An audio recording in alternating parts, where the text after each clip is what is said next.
Good afternoon, everyone, and welcome to the RotoWire Euro DFS Strategy Show. My name is Jack Burkart. You can find me on Twitter at Jack Burkart.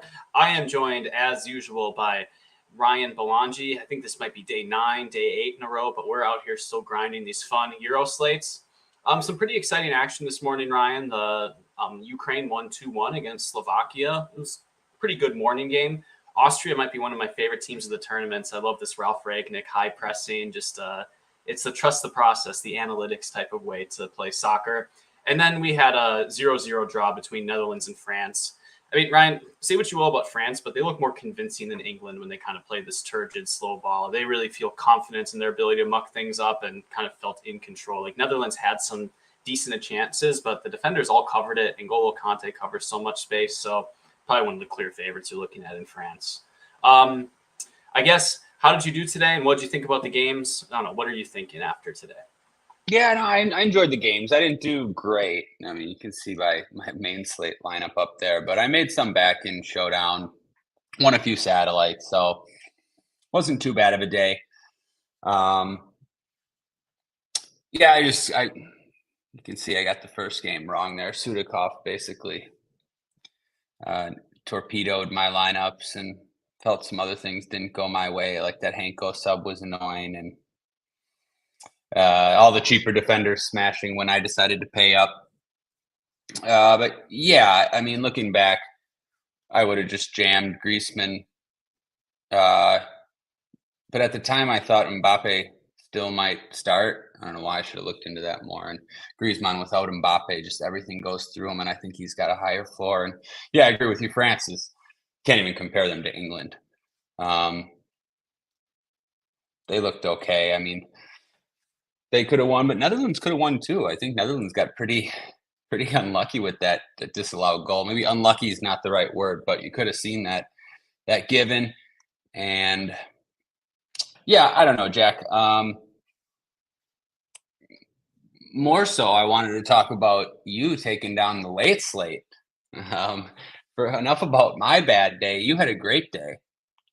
Yeah, I did all right. I don't know. I'm still sweating stat corrections, so I don't want to celebrate. We'll pivot to that in a second. In cash, I went Griezmann, Sabitzer, Harrisland, and Mudryk.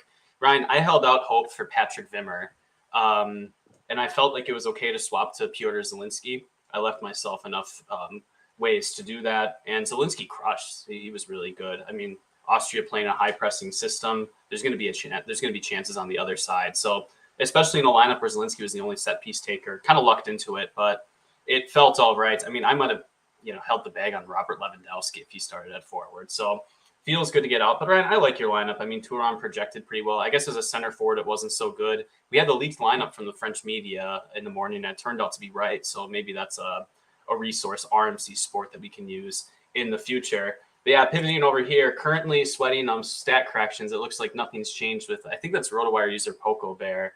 Took down the late with, hopefully, fingers crossed, with a 5-man Austria stack, get a lucky Trauner goal. But I like the other plays, Ryan. You got me on Baumgartner, who was a really good play. I get the bailout Arnautovic pen. Who can complain when a bailout pen goes your way? Yeah, right before he's going to get subbed. That was nice. You get the 2,800 Trauner goal.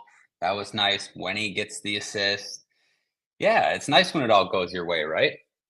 Yeah, it feels a little lucky, but I like the lineup. Maybe I would have tweaked some, maybe not like Baumgartner, Sabitzer, and Arnautovic, but hey, it worked. So I like that. It's frustrated. I played a bunch of lineups like that in the main. That ended up being my best lineups, and actually, it was the lineup that I was going to put in the high stakes, which is unfortunate because it would have done well. I know I was talking to you last night about Baumgartner. I thought he was one of the best tournament plays on the slate, just from you combine lower ownership and upside, and it's nice to see it pay off. I was annoyed at myself. I made some changes after I saw the lineups in the Ukraine game, and did not go my way, but that's okay. What are you going to do? It's nice to see Baumgartner. I think he got what we're looking at, 9-point floor on top of the goal, and not many players with that floor ceiling combination have scored goals in this tournament. Like a lot of fullbacks, Mert Mulder and stuff like this. So good stuff overall. I hope that there's no stat correction, so we shall see. Ryan, any last thoughts about today? Anything you noticed? Ryan, I actually have one thing. We'll go quick.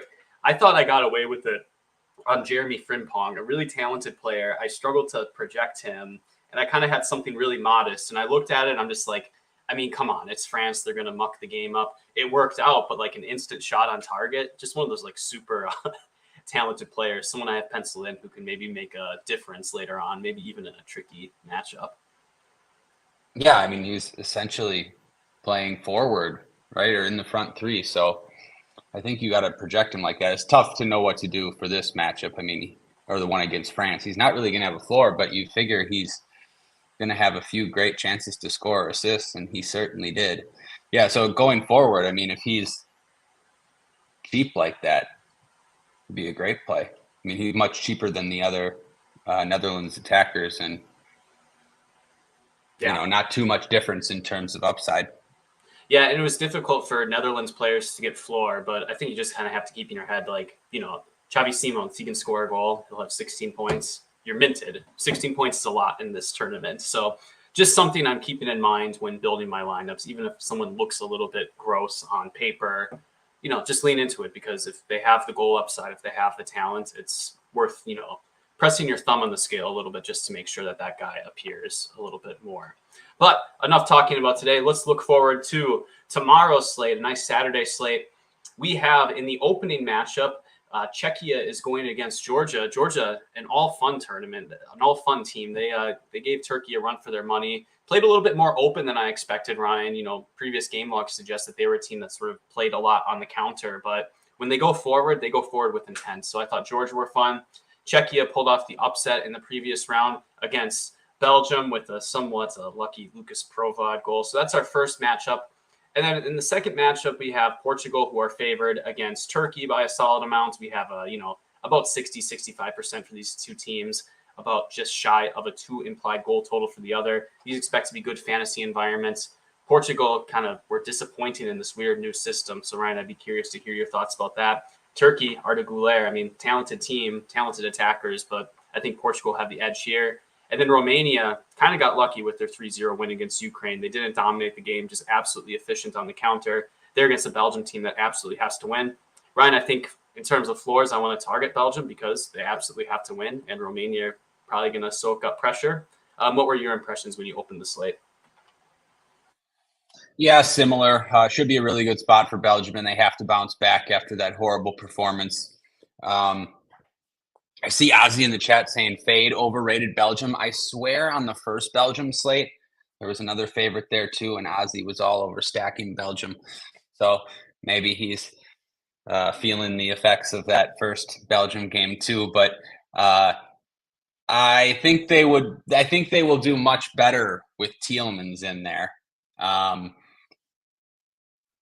think part of the problem was the midfield was just you can't have two holders in there, and Onana and Mangala. Like, just neither of those guys can really control a game, pass the ball around, like, unless you're going to put De Bruyne back there. But I don't think they want to do that. So I think Tielemans will help a lot. I think it's a good matchup. They got to win. So yeah, I like Belgium.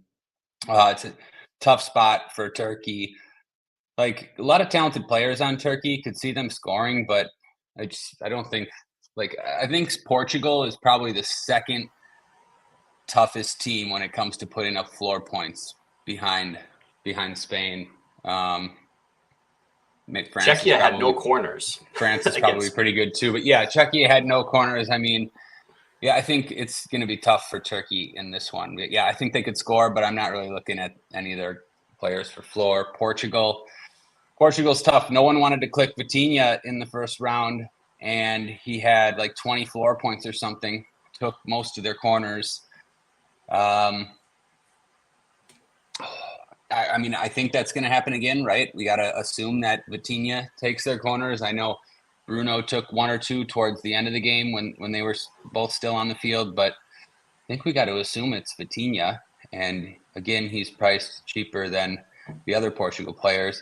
In the first game, the thing that's annoying to me, well, we're going to have to figure it out, hopefully, but with Barak and Provod in there, those two have been taking pretty much all their set pieces in the recent friendlies and qualifiers, but I couldn't really find any games where they're on the field together, and they're both left-footed.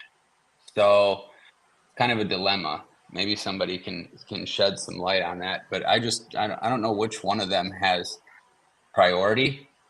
And then Georgia, yeah, I don't know what I want to do with Georgia in the spot. It's probably going to be tough to get to a lot of Georgia, I feel like, because there's some cheap prices on check, and even we have Stanchu, who we'll talk about at 3,100. That's going to be a decision too, because DraftKings priced him too cheap, but he takes up a midfield spot. So like if you play him, are you also going to play a check mid? But then you can only play, then you can't play De Bruyne and a Portugal mid. So really you're going to have to decide where you want to punt from and whether you want to use one or two punts there. It's kind of tough. What do you think? A lot of opportunity costs, Ryan. I agree. Provo, or Barak, I think both are cheap, right, at midfield. So if we just, let's say we knew one of them was taking set pieces, the crystal ball said, all right, it's going to be Barak, right? Well, he's competing with Stanchu in a bad matchup, but 3,100 is just simply too cheap, Ryan. I mean, he's a number 10. There'll be something. We don't really have to have 3,100 players do that much to pay off their price tag. So in a not awful, it's kind of bad, but yeah, I mean, that's interesting. I don't know. I'm fumbling over my words for a moment because you could choose from Provode. I think there's some cheap Georgia midfielders who you could consider. I think, what is it? Chak Fateze. I think he plays for Watford. He took some corners. He's around 3,900. Georgia showed some gas at least, so maybe you feel like he's a player who can cross some in. That's somewhat interesting to me as well. So there is opportunity cost just within the punt range. Midfield's a really interesting position overall, Ryan. Maybe we'll just get into it, but let me just say it from the start. There's good cheap options, right? We have Provod and Barak. We have Stanchu, like viable cash game optimal options. In the mid-range, too, Vitinha's been priced down. He's only 7,500. That feels like a really good play, Ryan. I don't even mind KK after my first run of projections at 6,100. They kind of want the game. They want the game to flow through him. So good mid-range options. But we have two really good premium midfielders as well, in Bruno Fernandes, who kind of got fed up and started taking corners, and Kevin De Bruyne. And so we have players that I want to play at every single price range. Opportunity cost is high. Maybe we have to decide what to do at the forward position, Ryan. And will you persuade me not to take the high testosterone approach of opening up my cash team with Romelu Lukaku and Cristiano Ronaldo in really good spots, both minus 135 anytime goal scores, and both have good floors too, Ryan? I mean, Ronaldo, he's going to shoot whenever, and the team wants to pass in the ball. Similar story with Big Rom.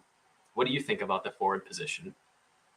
Yeah, I don't think I could jam both of them in cash. That's the highest of T right there, Jack. I mean, I suppose you could, but I don't know. I don't think, like, Ronaldo certainly doesn't have a floor to pay off 10,500. I don't think. I know we see games where he shoots a lot, and maybe he will, but I still worry that he's not, like, maybe I don't know. I still think he's a sub risk, I guess.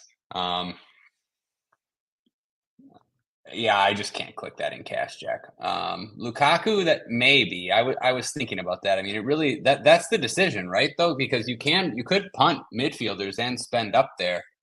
I don't know if you really comfortable fading like one of KDB, two of KDB, Bruno, Vitinha. I don't know. Not really, but it's a possibility. Like, I'd almost rather play 7,200 for Trossard than 10,500 for Ronaldo. But forward's kind of tricky. I mean,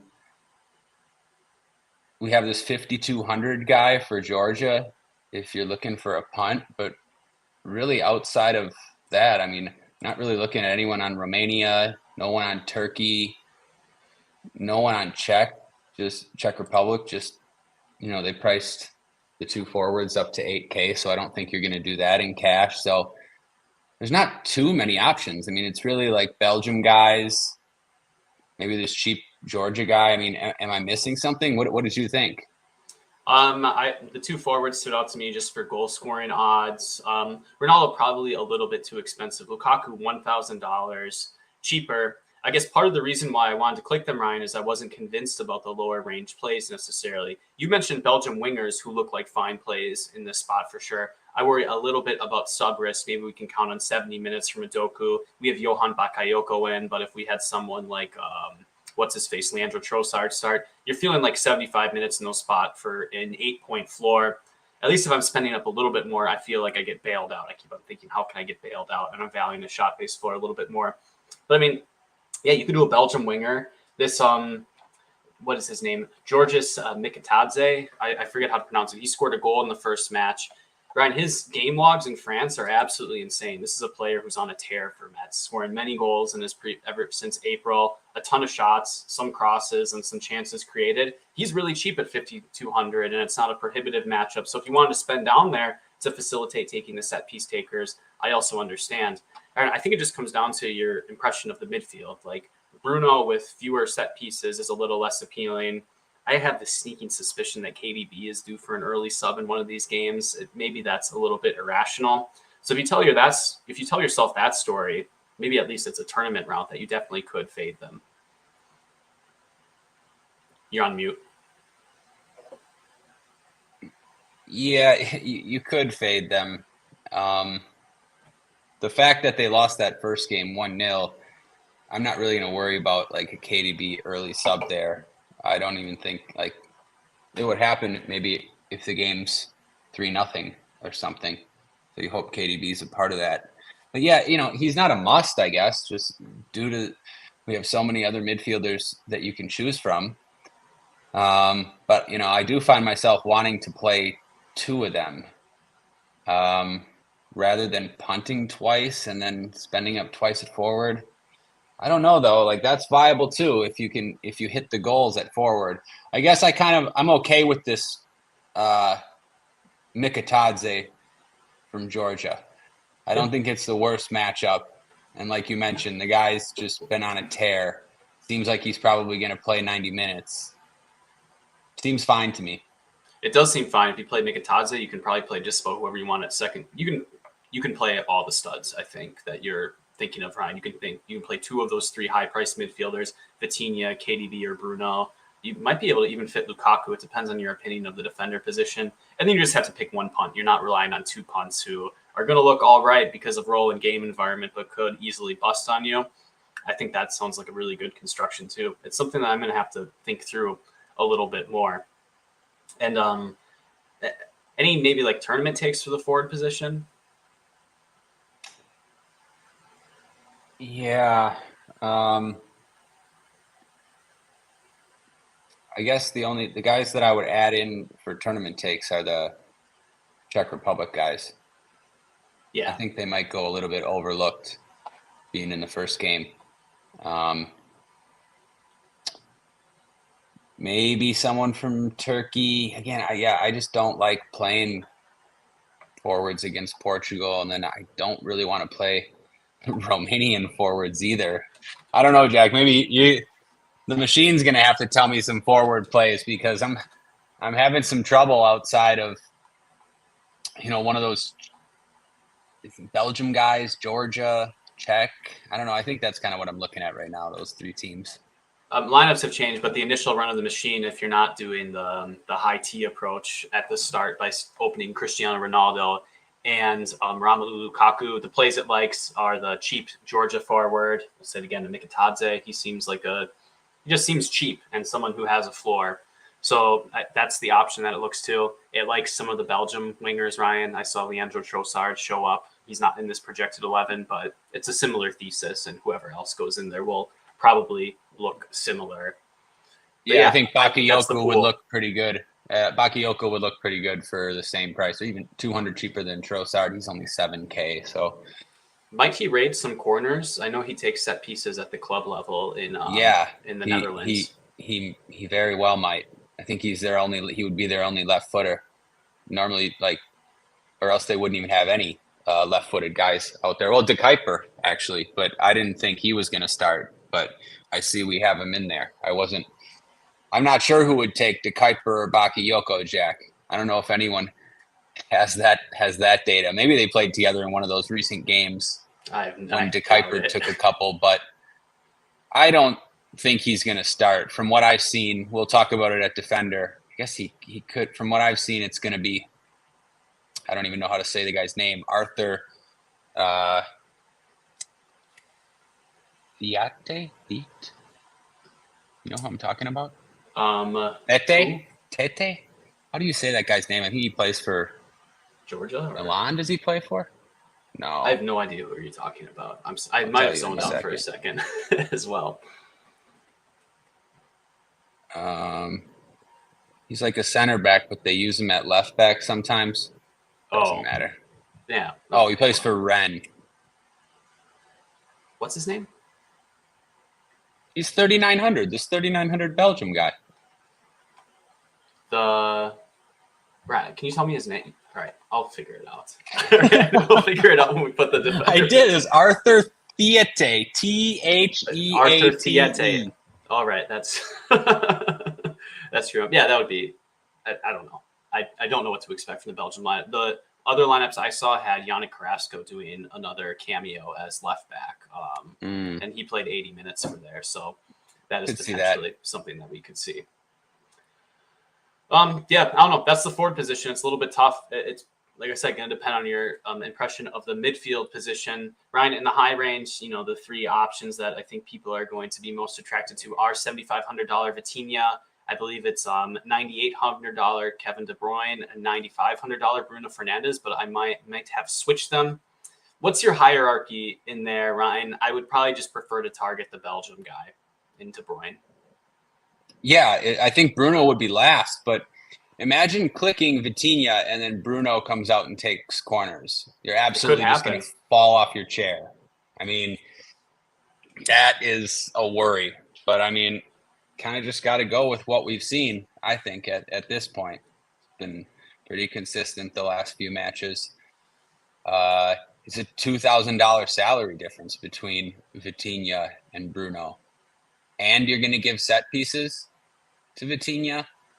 So the hierarchy for me would, be KDB, Vitinha, and then Bruno last. I hate to say it because, he's got a floor outside of sets as well. But, I don't know. I think I'd just rather have the savings and the savings with Vitinha. Yeah. One thing Ozzy mentions that's kind of interesting is Portugal take a pretty tilting amount of short corners. Short corners are something I feel like maybe I'm just biased. I feel like I've been seeing more and more of them. That is certainly something that could cause some frustration as well. Ryan, I agree with that hierarchy. I'd say Kevin De Bruyne and then Vitinha just because of price. You'll probably be able to afford at least like maybe a defender position. And then, Bruno, good play, just with some uncertainty.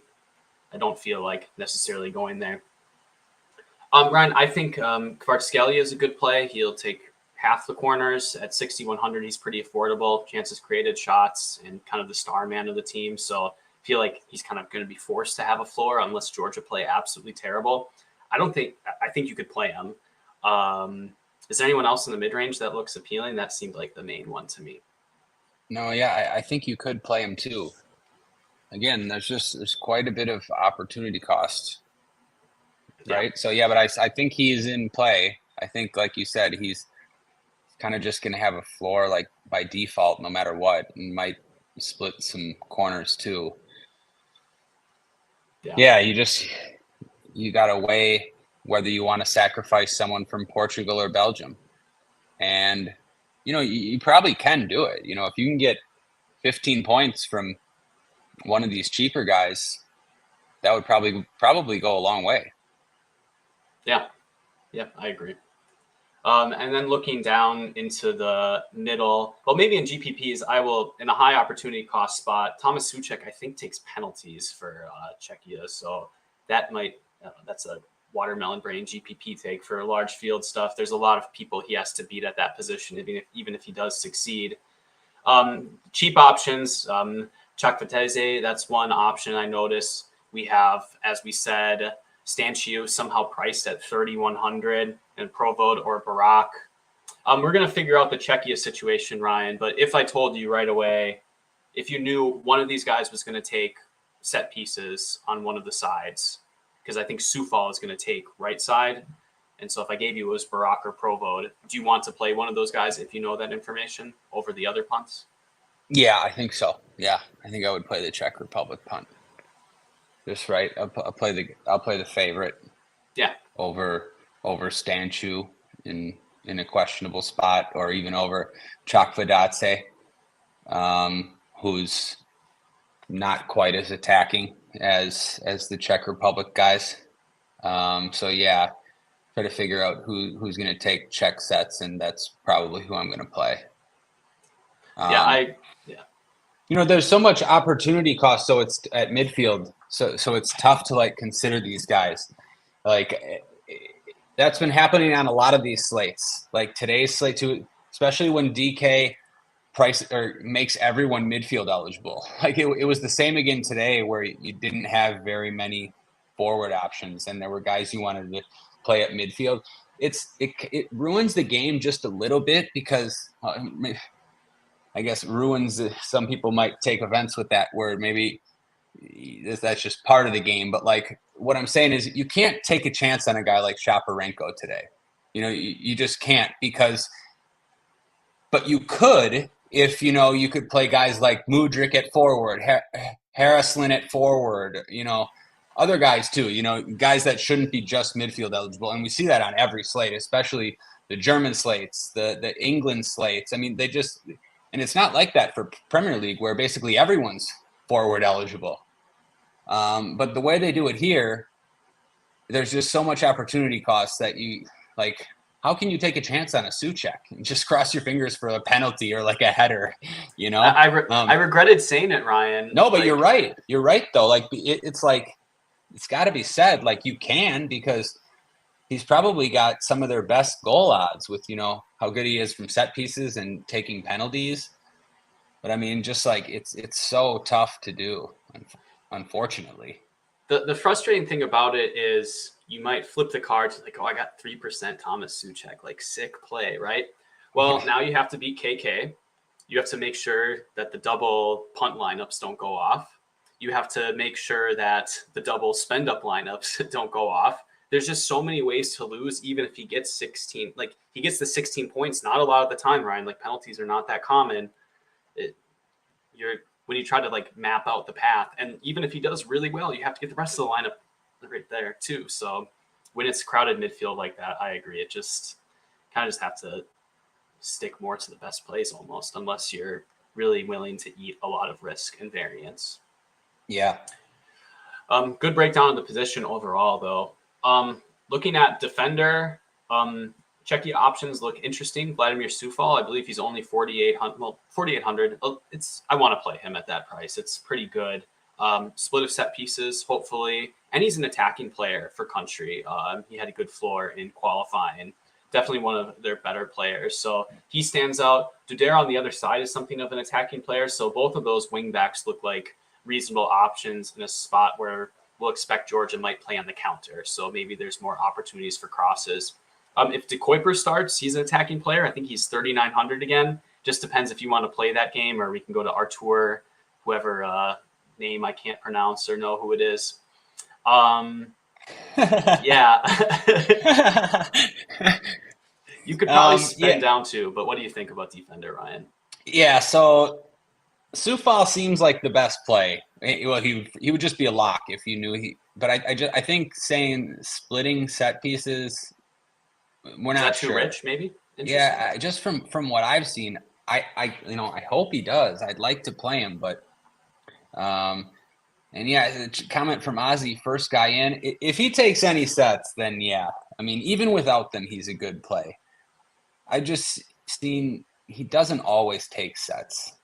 And I think even like if Barak and Provod, like could see them just take the sets from each side. But yeah, he's still the best defender play. And one of the first guys in probably. just trying to poke a few holes. He does get the matchup with KK as well. And Soufal's been known to foul a little bit. So, he's not like a stone cold lock. But if he comes out and takes corners, then, yeah, you're for sure going to want him. I think it's fine if you want to leave 3,900. Oh, no, De Kuiper's 43, though, Jack. Oh, okay. I was going to say. So, yeah, that's a little different. I don't really want to plan for that. I'll search around for lineups, but you're holding the bag at defender at that point. Like, it's Yeah. not good. You'd have to just swap to the 3,900 guy, which I guess isn't that bad. But then if Carrasco starts, then you just kind of toast. Then you're going to have to play like a Belgium center back. You're going to get ready to learn Zeno de Bast, buddy. Yeah, get ready to learn Zeno de Bast for 1,300 more than last time. So, yeah, after that, I don't really want to play any Turkey guys. The Portugal guys really let us down last time. I think. Ryan, what was up with João Cancelo? It looks like he was not like a traditional wing back. He was inverting and like marauding up the middle a bit. Yeah, he was not a wing back. And then he was like more in the middle, and Nuno Mendes was sort of in a back three, but then also kind of getting forward and throwing some crosses in here and there. Because they used Leao basically hugging the touchline. I feel like they might do something different this time. And we don't even have Leao in the lineup. He was pretty bad, but I think that was part of the reason he was almost playing as a wing back. So might be a better spot for Nuno and Cancelo. Yeah, as he says, a lot of their attack was running through Nuno. Yeah, it was. But yeah, I like these Portugal guys, is what I'm saying, depending on the formation and who's where. But I think if Cancelo and Nuno are on the wings, yeah, they're two of the better defenders on the slate and may go a little bit overlooked. Had they, done well in the first game, I think people would be eager to play them again. But we saw there's quite a bit of recency bias in the lobby, Jack. So maybe some opportunity with the Portugal guys. Yeah, I'm not sure if people are going to want to spend up for two defenders on this slate with the high-priced forwards and even the midfielders. I don't know. What do you think? I guess there's this Georgia has a wing back that did pretty well last time and should play 90 minutes, and he's okay, but he's a little bit expensive now at 4,200. But I don't mind that. And then Dudera, like you mentioned, he's attacking. He has upside for tournaments. I probably wouldn't do it in cash games, but. I have a good projection on Dudera and Soufal. Soufal, I am giving set pieces, so he's kind of like he does feel like first guy in when he has set pieces. Yeah. So those are two of my preferred plays. I think in tournaments, I'm going to just force Nuno Mendes and João Cancelo and just kind of plug your nose a little bit. Maybe we can get sort of an 8% Nico Williams vibes. We know what João Cancelo is able to do in DFS, and it should be a good attacking spot against Turkey. We saw Georgia have a lot of chances against them. So I'm going to co-sign with those takes for tournaments. And then, I'm going to have to look at lineups and figure out what to do about the Belgian situation. Might be nice just to plug both defenders early and maybe not worry about it. Or what is the price on Nuno Mendes, Ryan? 4,800. He's 4,800. You can sign on Nuno Mendes. That's fine. Yeah, that's pretty good if he starts on the wing, Yeah. I just don't know if I trust Roberto Martinez. Just out of nowhere, it's like, oh, we got Nuno Mendes as the left center back, and this is how I want to play now, compared to teams like Germany who drilled their squad in. Feels like there's some variance there, but you can always – I feel like there's probably going to be ways to late swap around it. And if you had to late swap to João Cancelo, even in cash, I mean, that's not a – João Cancelo can bail you out. It's not a complete nightmare, but I'll have to think about all the permutations I can make. Any other takes at defender, Ryan? No, I don't think so, no. Yeah. Let's take a peek at goalkeeper then. I can scroll down and take a look at the prices. We have Castiles at 5,800, Costa at 5,600, Stanic at 53, and then the most expensive underdog goalkeeper is 4,200, the Georgia goalkeeper. Ryan, I think that's just a guy, like, it just seems like the most winnable matchup. And for only 300 more than the Turkish goalkeeper and only 500 more than the Romanian goalkeeper, that's fine. But I mean, the Romanian goalkeeper and Turkish goalkeeper could also get, 2 goals conceded and 6 saves, and you're sitting pretty at 8 points. So what do you think? Yeah, I don't mind the Georgia keeper. I don't mind the Turkey keeper either. Same thing we said last time. I don't mind playing keepers against Portugal. Like, I'd much rather play a keeper against Bruno and Ronaldo than Lukaku.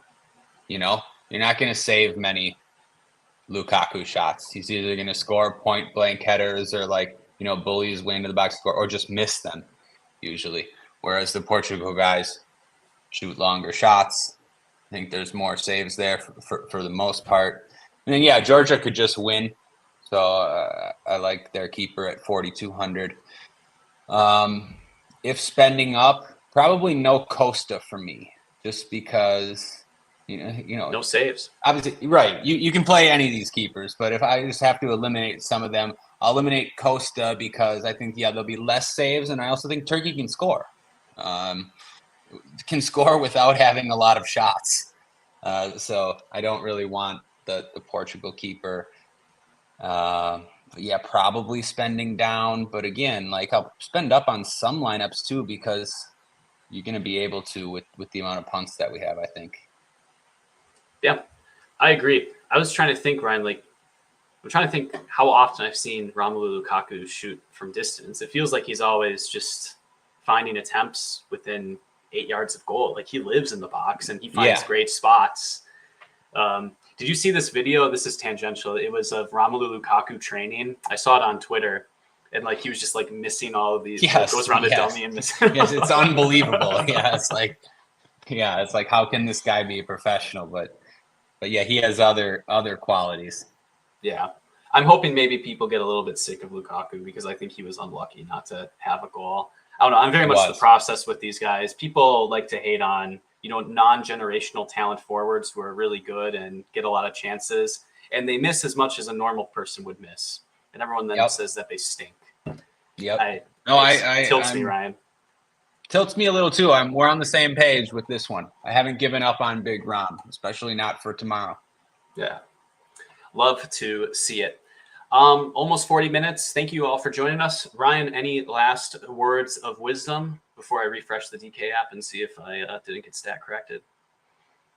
No, I don't think words of wisdom, but I think is tomorrow our last staggered slate? I believe so. And then I think Sunday already we have all the games at the same time, because it's not 2 gamers.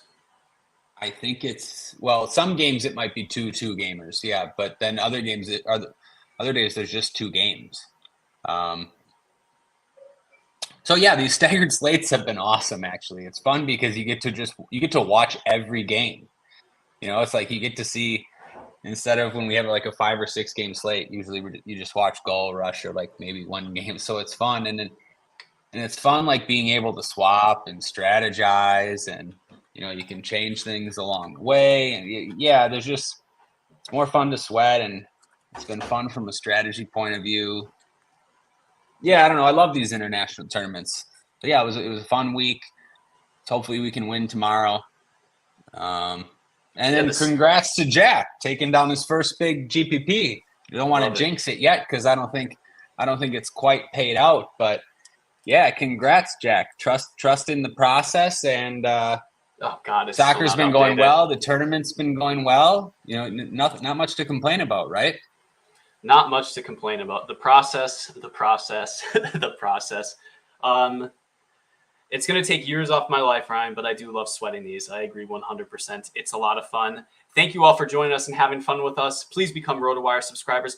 Like the video, thumbs up, all the fun stuff that helps support us. Thank you for joining us. We will see you tomorrow. Good luck, everybody. Thanks, Jack. Good luck, everybody.